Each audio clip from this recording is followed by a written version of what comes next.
Hey, and welcome back to By Myself But Not Alone. This is episode 12, Philadelphia, Pennsylvania. So at the end of the last episode, I said goodbye to my friend John, got in my car, hit the road to Philly to find out where the back injury was going to lead me. A couple hours down the road from Charlotte, I was in Virginia, and I started to see signs that said Martinsville. Now I've got a friend, Betsy Bailey, an online friend. I've known her for over 20 years. She lives there in Martinsville. I thought about stopping and saying, hey, but I didn't think that was a smart move. I had to think really hard about that when I knew she was going to want to kill me when she found out that I was that close to Martinsville and I didn't stop and say hi. But I had to stay focused. I was on a pretty strict schedule. I was trying to get to Philadelphia as quickly as I possibly could with the plans of getting a hotel and laying on my back for 24 to 36 hours, hoping that it would relax and it'd heal up a little bit. So I just kept on driving. Sorry again, Betsy, I know you're watching. I hope you're not still mad at me. A little further down the road, I started looking for an exit so I could get out and stretch my back and get more coffee and maybe top off the gas tank. And the exit that I ended up taking put me on a road that teed into another road, and there was a sign sitting right in front of me that gave me two options. The first option was some town I don't remember that way, and the other option was Natural Bridge State Park that way. Now over the years, my friend Betsy has told me countless times, you need to go see Natural Bridge State Park. There's a rock formation in the park. It's called Natural Bridge, and you'd have to see it, maybe Google it. It's pretty cool. And anytime she ever told me about that, it kind of rung a bell, but it really didn't. She sent me pictures, she sent me postcards, but nothing ever really clicked. But this is one of her favorite places on earth, and I always told myself, someday I'm going to make it there and send her a postcard, surprise her. I could see a gas station, so I went ahead and turned and pulled in, topped off my tank. And when I headed inside to get my coffee, I was stopped dead in my tracks, right in front of the door. And what caught my eye was the giant tiger. There's a big life-size tiger there right to the left of the door, a statue of a tiger. I guess it's made out of concrete. But as soon as I saw that tiger, it all hit me, and I stopped, like I said, dead in my tracks. I remembered the tiger. I had been here before. The overwhelming sense of nostalgia just about knocked me down. I just stared at the tiger, and I remembered how much we loved that thing when we were little. Our grandparents lived in Bethlehem, Pennsylvania, and we had visited Pennsylvania a couple times when we were little. I kind of figured out standing there that the interstate that I just came off of would have been part of the route to get from Waldoboro, South Carolina to Bethlehem, Pennsylvania. There wasn't a question in my mind. I knew I had been here a few times. So I went in. I didn't even think about coffee. I was kind of dazed. It was like it was the 70s again. I grabbed a box of lemon heads. I got a Coke. That's probably what I would have bought back in the day. When I got up to the counter to pay for my stuff, I asked the old guy working if that tiger had been there for quite a while, and he said, oh yeah, it's been there a long time. I asked him if I could have seen it in the late 70s. He said, yep, been there longer than that. So I knew I was in the same place. I already knew. I was just checking. And as I walked out the door, I looked back at the old guy, and I wondered if he might have been a young man working behind the very same counter the last time I was there. I never once thought about grabbing my phone and taking a picture. Now this is a picture I took off of the internet. It's not my photo, but I wanted to show you this tiger. I hope they don't mind. So I got in my car and I sat there staring at the tiger a little longer, and I finally realized I wasn't sticking to my strict schedule. I had to get to Philadelphia. As I was taking my final look at the tiger, it hit me. I couldn't wait to get a hold of Betsy and tell her that with all the times that she had told me about Natural Bridge State Park and that I had to go there, it's kind of funny because I had already been there before she was even born. She's about 8 years younger than me, but it kind of blew me away. So I pulled back out on the road heading for the interstate, and when I got down to the T that would have taken me back to the interstate, I saw that sign that said some town that way, Natural Bridge that way. I said, hell with it. Hell with the schedule. And I drove into the mountains and got lost. I kept seeing all sorts of signs, and I knew I was getting close. I was trying to find the rock formation. I ended up getting lost, and I was really lost. But I wasn't too worried. It was a good kind of lost. I was just driving around up and down those mountain roads. When it started to get dark, I figured I better find my way out of here. I'm really going to be in trouble. So I eventually got back to the main road. I got to the interstate. That was quite a thing to distract me from my back troubles. I just drove on down that interstate, happier than I can say. That was an unexpected added bonus that I did not see coming. It was one of the many gifts that the black ticket gave me. So I still had no less than 6 hours on the road. My intention was to make it to Bethlehem, which was pretty close to Philadelphia, close enough. But I ended up settling for a hotel, the Days Inn Allentown by the airport. Allentown's real close to Bethlehem. A guy at another gas station told me I'd probably have an easier time finding a hotel in Allentown. So that's what I did. It was after midnight by the time I got all my things into the hotel. I was going to go find a 24-hour Walmart and some Icy Hot, but I sat on the bed, I laid back, and I woke up the next morning. When I woke up, I was moving slower than the day before. It usually takes a couple days. It progressively gets worse. I finally found a Walmart. I bought a heating pad. I bought Icy Hot. I bought a couple other of the back pain gels.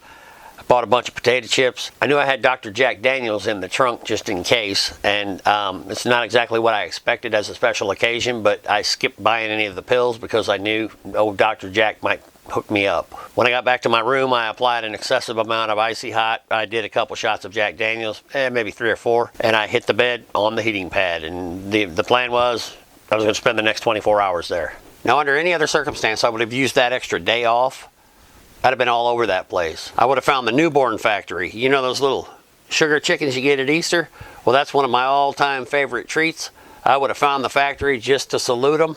They come from right there in Bethlehem, Pennsylvania. I certainly would have driven into Philadelphia, the old historic downtown part, maybe gone to Independence Hall, seen the Liberty Bell. I remember doing those two things when we were little. I would have done everything I could to find a street vendor selling giant pretzels. I remember the first giant soft pretzel I ever had was downtown Philadelphia, and when the guy handed it to me, he said, "You want mustard on that?" I was kind of confused. Mustard on a pretzel? Why? Well, I found out that day, and that's how I've eaten them ever since. The people of Philadelphia know how to eat a soft pretzel. So under any other circumstance, I would have had a blast reliving some of the memories. Right outside of my hotel room was a place I had been over 40 years ago and remembered bits and pieces of. But my top priority was the Metallica tour.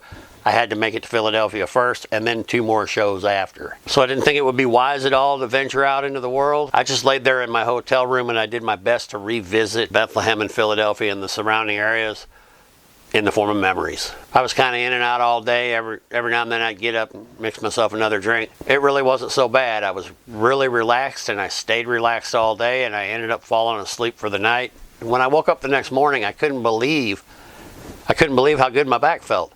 It was by no means healed, but it was going to be very doable. It felt so much better in comparison than it had, and this problem generally doesn't clear itself up. It's a disc issue, so it usually takes a couple weeks if it does clear itself up, but several times I've ended up having to go to the doctor with it. But in the past, I've never slowed down enough to give it the opportunity to correct itself, so maybe this time it was going to be different. I laid around for a couple more hours in the hotel, and then I got ready.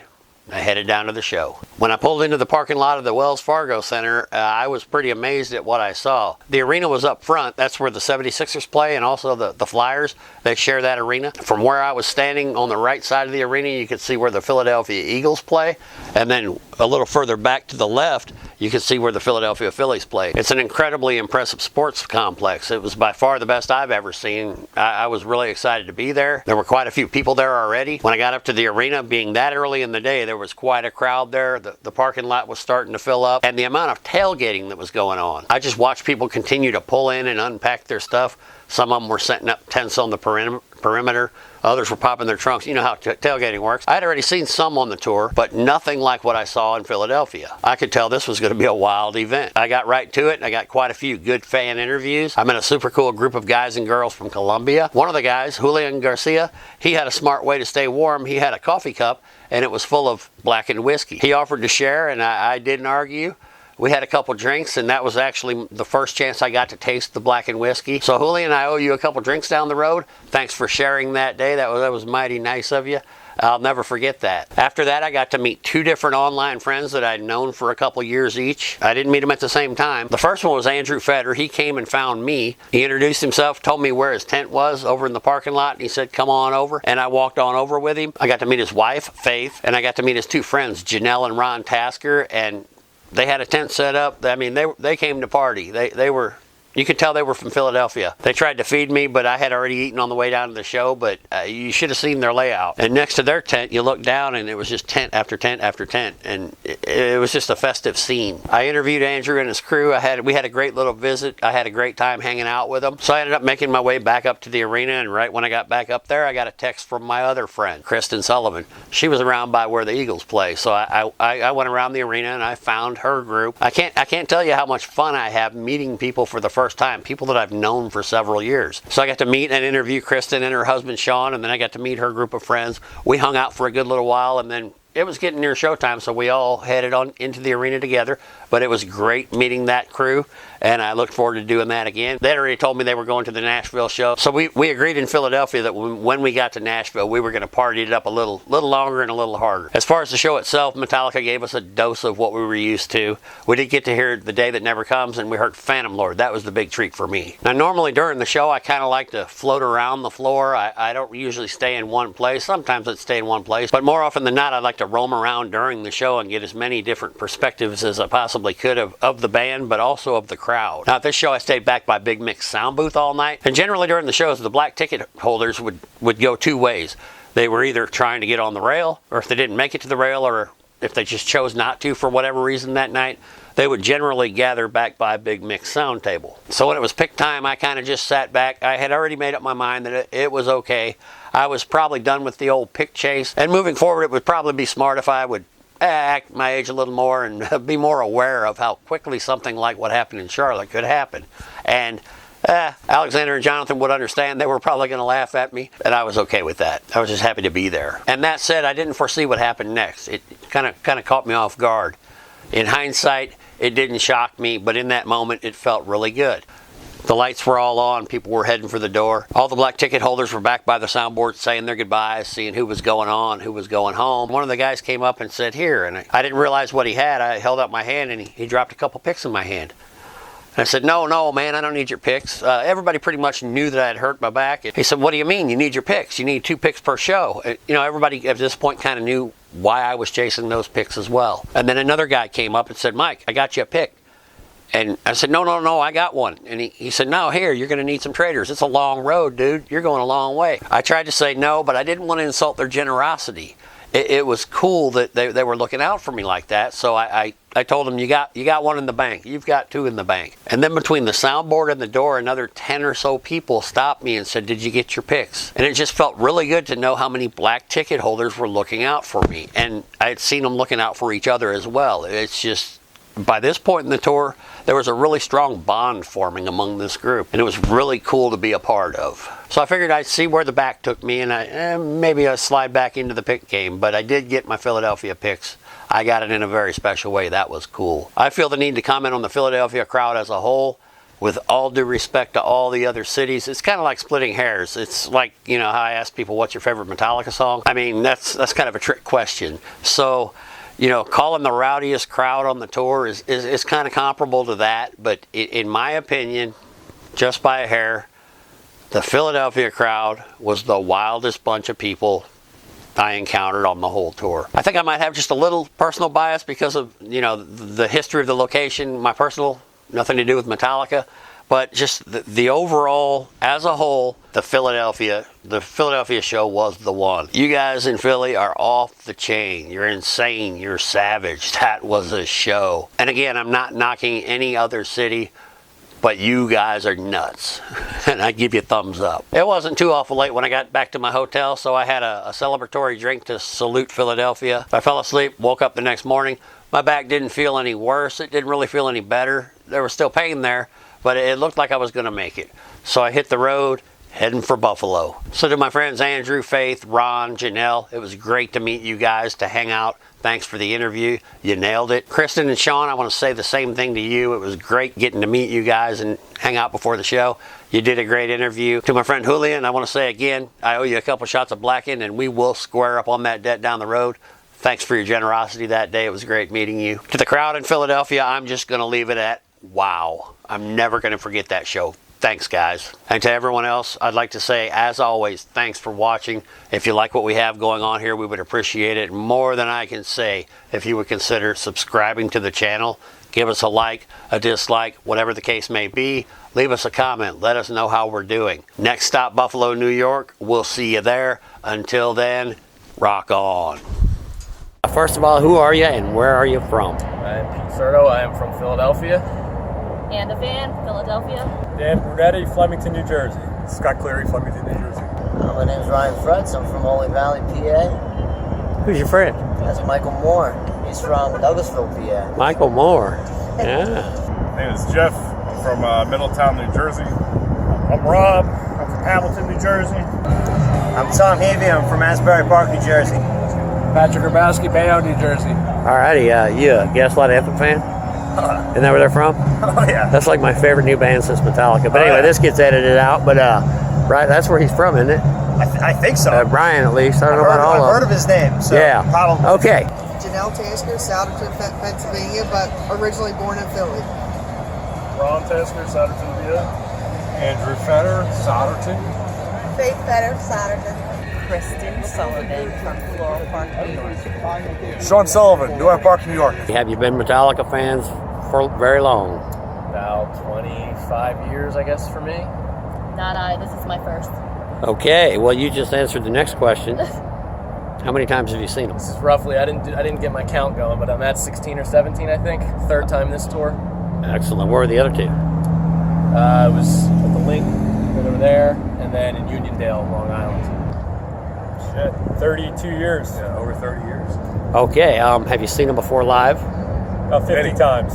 Did you say 50? Yeah, about 50. Oh, good. You should have got a black ticket, man. How many times have you seen them? I've seen it 20 times. Oh, excellent. It's not a competition. It's just a Yeah. point of I'm not gonna reference. give you 50. Since I was born. I grew up with him. Yeah?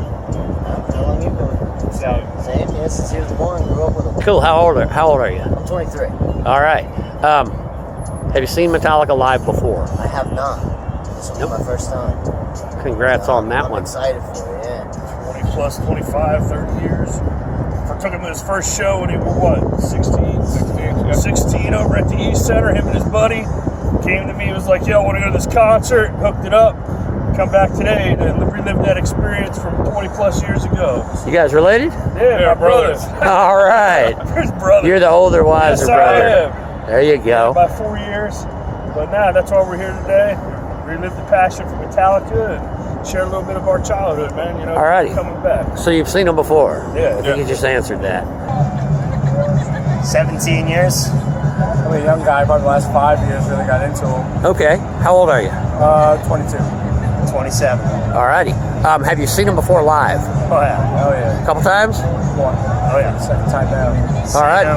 1, 2, 3, 4, 5. This is the 6th time. Grade school, 7th grade. Junior high. Yep. Yeah, 7th Exactly. grade. Yeah. Junior high. Have you seen them before live? Yes. Yes. Last week on Saturday. Alrighty. Have you been Metallica fans for very long? How long have you been Almost fans? 30 years. Since you started sleeping with me. Oh. Made you a big fan, huh? Absolutely.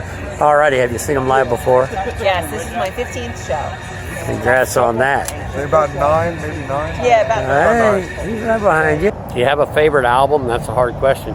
Favorite album is Master of Puppets. Top to bottom, hands down. There's not a clunker on it. No favorite album, just a favorite song for now. Well, that was the next question. Oh, there you go.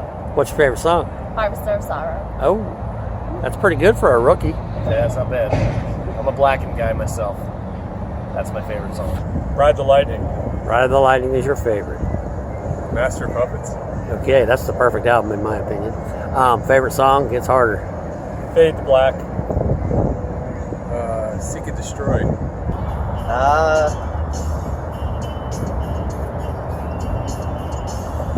Ride the Lightning. Do you have a favorite Metallica song? That's a hard question. Nothing else matters.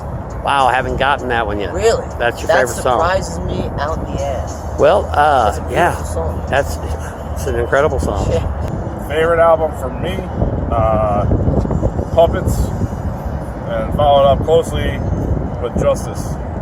I'm an original Black, take it back old school. Alrighty, how about a favorite song? Dyer's Eve. Nothing else matters. The guy over there just told me that, and that's the first time I've had that answer in all the shows so far. Oh, that's one of my favorites. Yeah, no, it's a great. Little mainstream, but at the end, when it's all over with, nothing else matters. Hey, it's a great You know? song. Hey, and you just put a good twist on it. Oh, It depends on the day. I'd say Justice for All. That's my favorite. I gotta go Puppets. The perfect album in my opinion. It's the go-to. It's safe, but any given day, like I've been doing Justice like every day for the last couple of weeks because it's the remastered box set's coming out. Kill 'em all if I want to go fucking 200 miles an hour. Ride the Lightning if I want to go 150 miles an hour. And Puppets just to like, see, it's the comfort zone. Yeah. Do you have a favorite song? Creeping Death. Thing that should not be. Ooh, that's a nice one. I don't know that I've heard that one yet in all my questioning people. You know what? When he did Anastasia, No, Blackened. Unnamed Feeling really touches. No Remorse for the Thrash.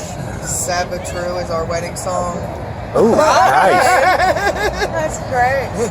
You got one, Ron? Hey, hey, I'm your wife. That's probably. Hey, hey, I'm your wife. Okay, how about favorite album? Puppets. Master. Yeah, that's a perfect album as far as I'm concerned. Got a little hesitation over Justice. No, one. Honestly, one. Yeah. Yeah, that's what I said. Justice. Justice. And Justice for All. Oh no, Black. The Black Album. For me, it's a toss-up between, of course, Master of Puppets and Injustice for All, because Injustice for All was the new album when I started listening to them, so I love it, but Master of Puppets, of course, is the classic. Injustice for All. It's Blackened is how you start an album. Yeah. That's how you start an album. Yes. Alrighty, do you have a favorite song? I know, hard question. You know, the one that comes to mind for me is the Four Horsemen. I could elaborate on that. Kill 'Em All is the first set I bought, and Four Horsemen really stuck out. So I think that would, if I have to pick, that's the one. You have to pick. That's a good answer. That's the one. Thank you. Sanitarium. Big fan of Sanitarium. Yep. Big fan myself. Favorite band member, past or present? Man, I don't even know. I play guitar, so I guess I'll go with Kirk. But they're also likable. I don't know. I'll go Kirk. That's fine. I like drums, so the drummer. Lars. We're not getting a lot of Lars votes. That's good. James. No, God. No? No, I mean, you just straight up say James Hetfield right away, but, you know. Yeah, but they are all they're extremely all cool great. in their own right. It matters, you know, the whole band matters for the whole aspect of the band. And you wouldn't have the band if it wasn't for everything. I mean, I'm James guy. But always, you know, Jason Newsted, regardless of the drama, I've always been a Newsted fan. I'm a Lars guy, bro. You know, always up in some shit, man. You know, keeping it 100. Alrighty. Even when the public don't like it. So There you go. nothing else matters. You know what I mean? There Keep you on go. rocking. That's James Hetfield. Say Jason Newsted. Oh, One of the heaviest out there, man. Yeah. Jason's It's very cool. tough shoes to fill, and he filled them just nice. I Yeah. think Metallica would be the first to tell you that they fucked up letting him go. I think you're right. Yep. No offense, Rob. No, Happy birthday, Rob's cool as a shade too. Yeah. We get into sticky waters when we talk Rob's about awesome. that. Yeah, present. Hatfield. That feels awesome. But Roberto was right with me. He's getting up there, man. Lars. Cliff is friggin' amazing. We got the whole band. Lars. Man, Lars is funny as shit, man. He's great. Charlie Brown. Charlie Brown. Looks like Charlie Brown now with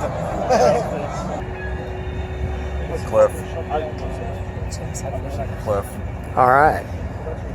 All the ladies say Hetfield. Is it what do you guys think about Jim Brewer and Joe opening up for the show? Different spin on things. I'm not mad at it.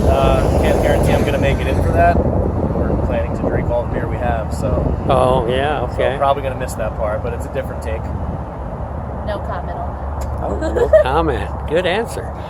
He's a rock star. He sure is. You seen him before, probably? I have, quite a few times.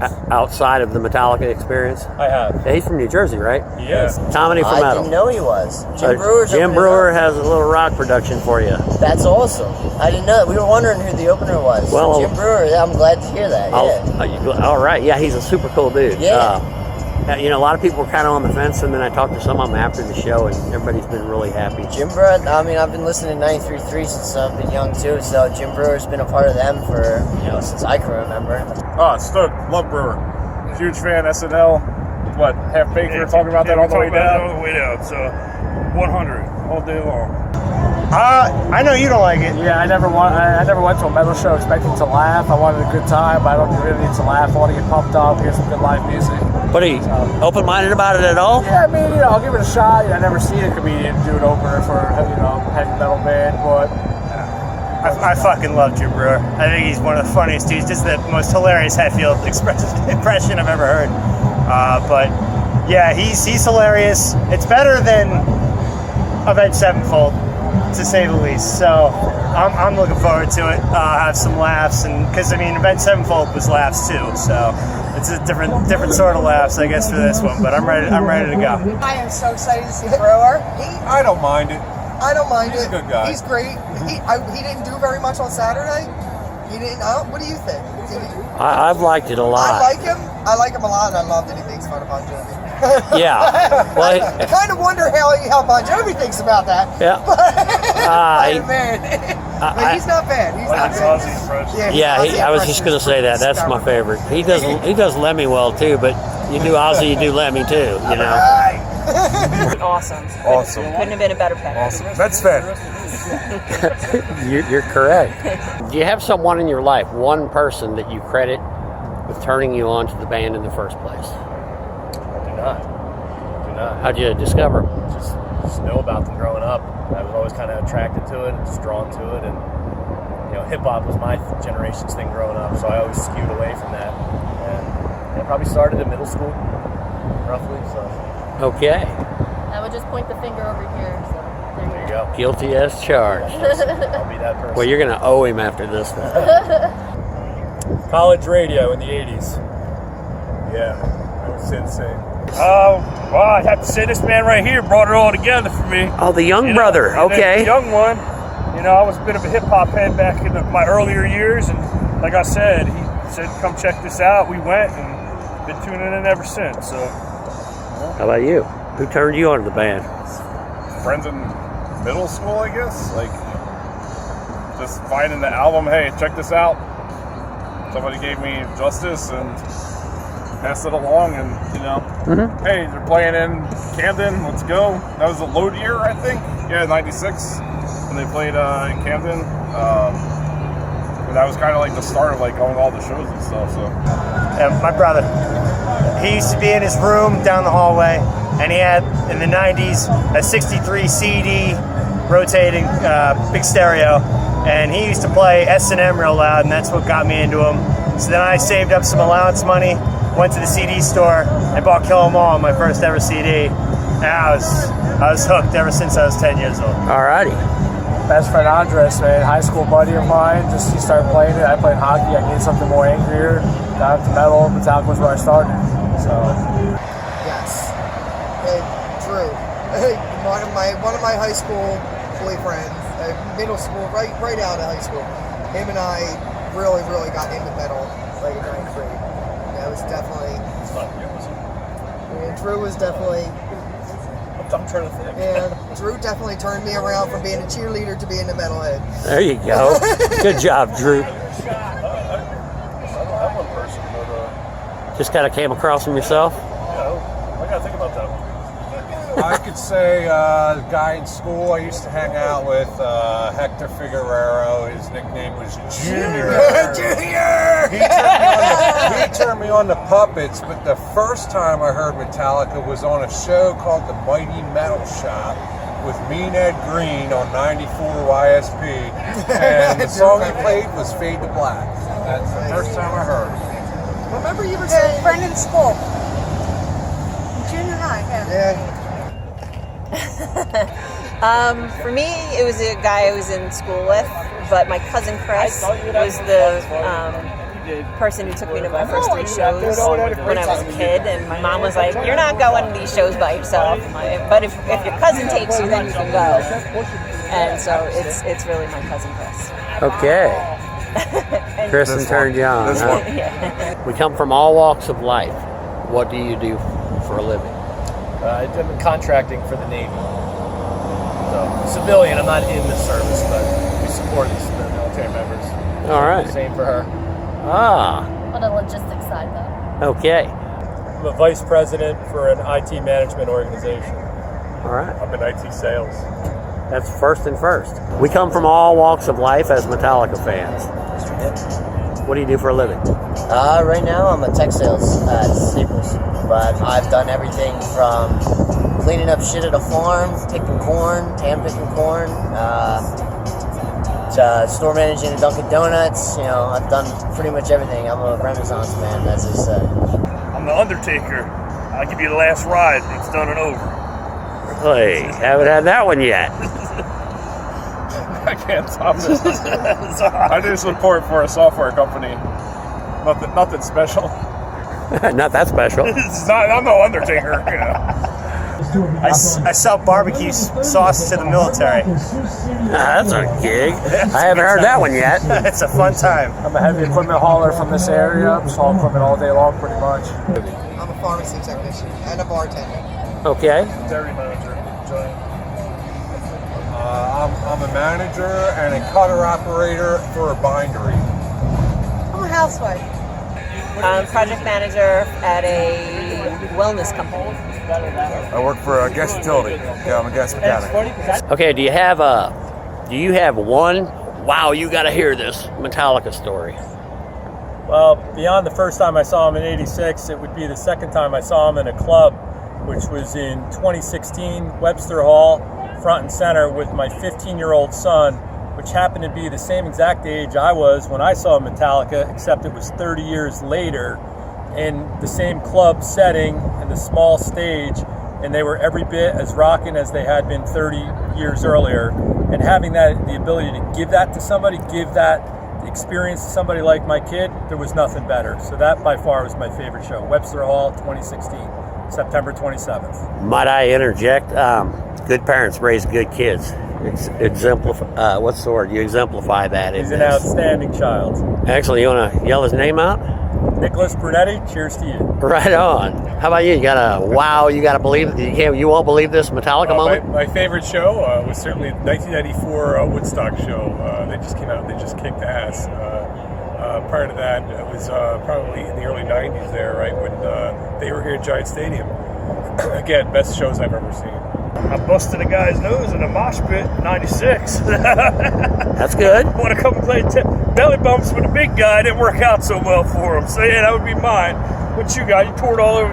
This guy right here has been all over the world. So I mean, he's probably got a lot more stories than I do. Yeah, they're very hard to narrow down, though. Yeah, I mean, just him coming up and being like, "Yo, I just broke some guy's nose. We got to get out of here."